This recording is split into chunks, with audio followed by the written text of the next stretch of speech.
Hello, അപ്പോൾ എല്ലാവർക്കും നമ്മുടെ വീഡിയോയിലേക്ക് ഒരിക്കൽ കൂടെ സ്വാഗതം. അപ്പോൾ ഇന്ന് ഞാൻ വന്നിരിക്കുന്നത് വെച്ചാൽ നമുക്ക് എങ്ങനെ വളരെ പെർഫെക്റ്റായിട്ട് പാലും അതുപോലെ തന്നെ ബേക്കിംഗ് സോഡയും ഒന്നും ചേർക്കാതെ വളരെ കുറച്ച് ഇൻഗ്രീഡിയൻസ് വെച്ചിട്ട് നല്ല സൂപ്പർ സോഫ്റ്റ് ആയിട്ടുള്ള ബണ്ണ് വീട്ടിൽ തന്നെ തയ്യാറാക്കുക എന്നുള്ളതാണ്. അപ്പോൾ അതിന് വേണ്ടിയിട്ട് ഞാൻ 3/4 കപ്പ് നമുക്ക് കൈകുത്താൻ പാകത്തിലുള്ള ചൂടുവെള്ളം എടുക്കുന്നുണ്ട്. ഓവർ ചൂടാവാൻ പാടില്ല. അതിലേക്ക് 1.5 ടീസ്പൂൺ ഈസ്റ്റും കൂടെ ഇട്ട് കൊടുക്കുക. ഇൻസ്റ്റൻറ്റ് ഈസ്റ്റാണ്. പിന്നെ അതിലേക്ക് 1 ടേബിൾ സ്പൂൺ പഞ്ചസാരയും കൂടെ ഇട്ട് കൊടുക്കുക. ഞാൻ നോർമൽ ഒരു മധുരമായിട്ട് എടുക്കുന്നത്. കൂടുതൽ മധുരം വേണമെന്നുണ്ടെങ്കിൽ ചെയ്യാം കേട്ടോ.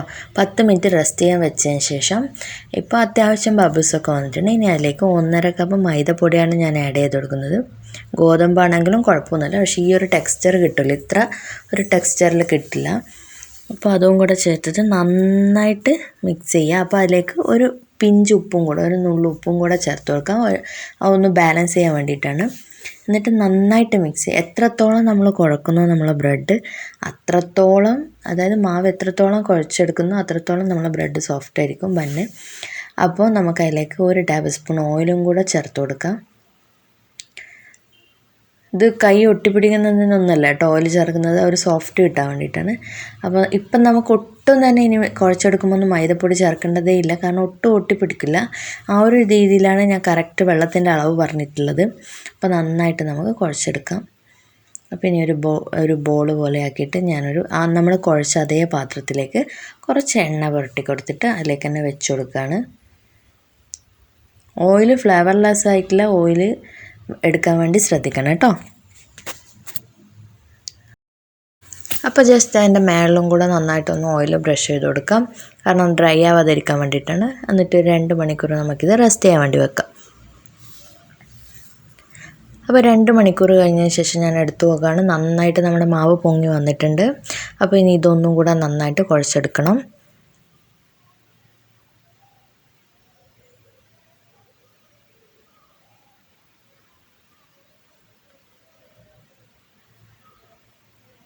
അപ്പോൾ ഇത് റാക്കിലേക്ക് ഇട്ട് കുഴച്ചെടുക്കുമ്പോൾ നമ്മൾ ശ്രദ്ധിക്കേണ്ടതെന്ന് വെച്ചാൽ കുറച്ച് നന്നായിട്ട് മൈദ തൂവി കൊടുക്കണം, അല്ലെങ്കിൽ പെട്ടെന്ന് തന്നെ ഒട്ടിപ്പിടിക്കും നമുക്ക്, കാരണം ഇത് പൊങ്ങി വന്നതായതുകൊണ്ട്.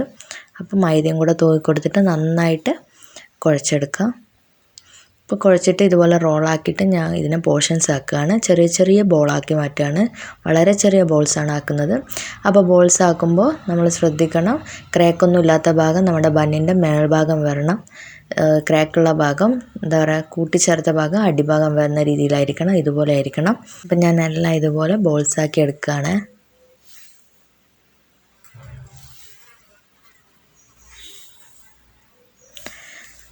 അപ്പം ഞാനിതെല്ലാം ബോൾസാക്കി എടുത്തിട്ടുണ്ട്. ഇനി നമ്മൾ ബേക്ക് ചെയ്യാൻ വേണ്ടി പോകുന്ന ട്രേയിലേക്ക് ഞാൻ കുറച്ച് എണ്ണ ഗ്രീസ് ചെയ്ത് കൊടുത്തിട്ട്, ഓയിൽ ഗ്രീസ് ചെയ്ത് കൊടുത്തിട്ട് അതിലേക്ക് വെച്ച് കൊടുക്കുകയാണ്. വെച്ച് കൊടുക്കുമ്പോൾ വിട്ട് വെച്ച് കൊടുക്കാൻ വേണ്ടി ശ്രദ്ധിക്കണം, കാരണം ഇത് പൊങ്ങി വന്നു കഴിഞ്ഞാൽ എല്ലാം കൂടെ ജോയിൻ്റ് ആയി പോവും. അപ്പോൾ എല്ലാം വെച്ച് കൊടുത്തിട്ടുണ്ട്. ഇനി എനിക്ക് കുറച്ചും കൂടെ ബാലൻസ് ഉണ്ട്. അപ്പോൾ ഇത് ഞാൻ ഓവനിൽ വെച്ച് ബേക്ക് ചെയ്യുകയാണ്. അതിൻ്റെ മേലെ കുറച്ച് ഓയിൽ ഒന്നും കൂടെ ബ്രഷ് ചെയ്ത് കൊടുത്തിട്ടുണ്ട്. ഇടയ്ക്കിടയ്ക്ക് ഓയിൽ ബ്രഷ് ചെയ്യുന്നത് ഡ്രൈ ആവാതിരിക്കാനാണ്. ഇതുപോലെ ഒരു ട്രേയിൽ ഇതാണ് ഞാൻ സ്റ്റൗവിൽ വെച്ച് ബേക്ക് ചെയ്യുന്നത്. അപ്പോൾ ഇതിലേക്ക് 3 വെച്ച് കൊടുത്തിട്ടുണ്ട്. ഇതിലേക്ക് ഓയിൽ ബ്രഷ് ചെയ്ത് കൊടുത്തിട്ടുണ്ട്.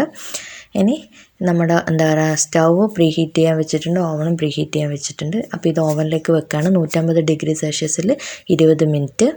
അപ്പോൾ ഇത് നമ്മുടെ 25 മിനിറ്റോളം വെക്കേണ്ട ഒരു സ്റ്റൗവിലായതുകൊണ്ട് അപ്പോൾ ഞാൻ പ്രീ ഹീറ്റ് ചെയ്തിട്ടുണ്ട് നമ്മൾ സ്റ്റൗവിൽ.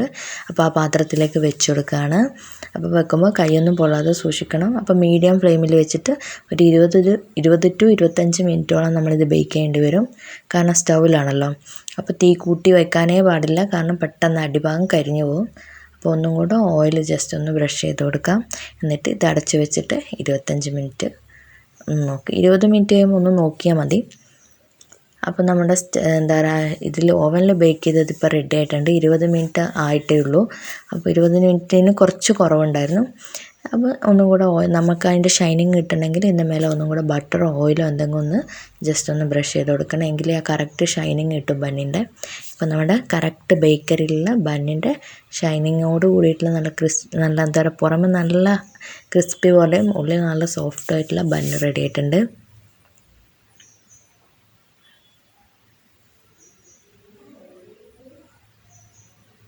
അപ്പോൾ നമ്മുടെ സ്റ്റൗവിൽ വെച്ച ബൺ ഇവിടെ റെഡി ആയിട്ടുണ്ട്. നമുക്കിതൊന്ന് തുറന്ന് നോക്കാം. അപ്പോൾ നന്നായിട്ട് പൊങ്ങി വന്നിട്ടുണ്ട്, അതിനേക്കാളും പൊങ്ങി വന്നിട്ടുണ്ട്. പക്ഷേങ്കിൽ എന്താ പറയുക, അത്ര കളർ ഉണ്ടാവില്ല മേൽഭാഗം. അപ്പോൾ നമുക്കിത് തണിയാൻ വേണ്ടി വെക്കാം.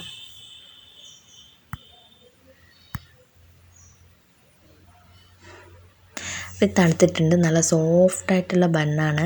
അപ്പോൾ തീർച്ചയായിട്ടും എല്ലാവരും ഈ രണ്ട് രീതിയിൽ ചെയ്യാൻ പറ്റുന്നവർക്ക് 2 രീതിയിലും ട്രൈ ചെയ്ത് നോക്കുക, ഡിഫറൻസ് മനസ്സിലാകാൻ വേണ്ടിയിട്ട്.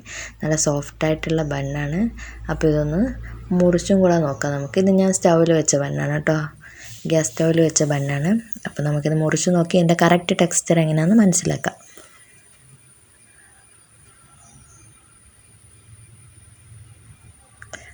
നല്ല സൂപ്പറായിട്ട് ബേക്കറി സ്റ്റൈൽ ബൺ തന്നെയാണ്. അപ്പോൾ തീർച്ചയായിട്ടും എല്ലാവരും ഈ റെസിപ്പി ട്രൈ ചെയ്ത് നോക്കണം.